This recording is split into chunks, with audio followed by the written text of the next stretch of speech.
చీకటితో నిండిన హిమాలయాల మధ్య మేఘాలు తాకేంత ఎత్తులో మనిషి వెళ్ళకూడని ఒక ప్రదేశం ఉంది. పగట్లో మెరిసే మంచు, రాత్రిలో కేకలు వేస్తూ వీచే గాలి. అన్నింటికంటే భయంకరమైనది ఒక చిన్న సరస్సు. సరస్సా? లేదు, అది ఆత్మల రహస్య బండి. దాని పేరు రూప్కుండ్. ప్రపంచం దీనిని స్కెలిటన్ లేక్ అని పిలుస్తుంది. ఈరోజు ఆ సరస్సులో దాగి ఉన్న నిజం, రహస్యం, శాపం మీకు చెప్పబోతున్నాను. Hi friends, is Praveen. Welcome to my channel.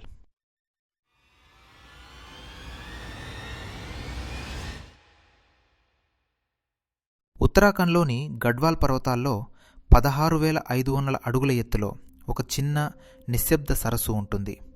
చలికాలంలో అది పూర్తిగా గడ్డకట్టుతుంది. కానీ వేసవిలో మంచు కరిగినప్పుడు సరస్సు అడుగున మనిషి ఎముకలు కనిపిస్తాయి. ఒకటి కాదు, రెండు కాదు, వందలాది. పర్వతారోహకులు మొదట చూసినప్పుడు ఇవి యుద్ధంలో చనిపోయిన వాళ్లదేమో అని అనుకున్నారు. కానీ అసలు భయం ఇంకా మొదలైంది. శాస్త్రవేత్తలు ఆ ఎముకలను పరీక్షించారు. ఫలితాలు చూసి వారు ఆశ్చర్యపోయారు. ఎందుకంటే అందరూ ఒకే సంవత్సరంలో చనిపోయారు. అది ఇంతమంది ఎలా చనిపోయారు? ఒక తెగ, యుద్ధం, వ్యాధి ఏదీ సరిపోలేదు. ఎందుకంటే ఎముకలందద గాయాలు కత్తి గాయాలు కావు, బాణం గాయాలు కావు, గొడ్డలి దెబ్బలు కావు. అన్ని గాయాలు గుండ్రంగా, పైనుంచి చాలా బలంగా పడిన దెబ్బల్లా ఉన్నాయి.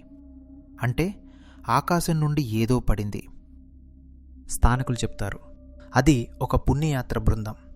వాళ్ళు దారిలో ఒక దేవాలయం దగ్గర గ్రామస్తులు చెప్పినా వినకుండా రాత్రి పాటలు, డాన్స్ చేశారు. దేవతను అవమానించారు. అందుకే దేవత కోపంతో భారీ వడగండ్ల వానతో వారందరినీ చంపిందని చెప్తారు. ఈ కథ చాలా సంవత్సరాలుగా వినిపిస్తోంది. కానీ ఇది కేవలం కథేనా?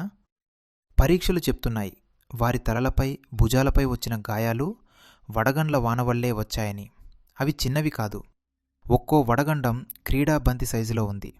అంటే ఆ రోజు పర్వతాల మీద ఒక భారీ మేఘం ఏర్పడి అక్కడున్న వందలాది మందిపై భయంకరమైన మంచు బంతులు కురిశాయి.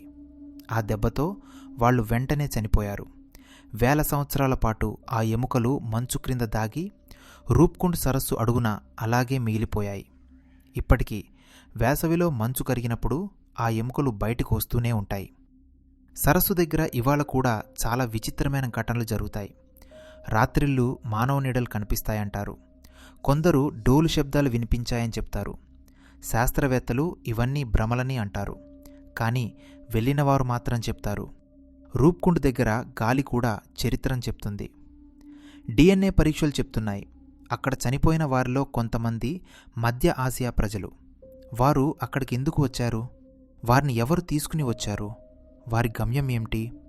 ఇప్పటికీ సమాధానం లేదు. 1000 సంవత్సరాల తర్వాత కూడా రూప్కుండ్ సరస్సు దాని నిజం బయట పెట్టడానికి ఇంకా సిద్ధంగా లేదు. హిమాలయాల మధ్య దాగి ఉన్న ఒక నిశ్శబ్ద సమాధి, ఒక మంచుతో కప్పబడిన జ్ఞాపకం. అదే రూప్కుండ్ స్కెలిటన్ లేక్. మంచు కరిగినప్పుడు ఎముకలు మాత్రమే కాదు, వారి కథలు కూడా బయటికి వస్తాయి. కానీ అసలు నిజం ఇప్పటికీ మంచు క్రిందే ఉంది. Good night for now. Catch me in the next episode.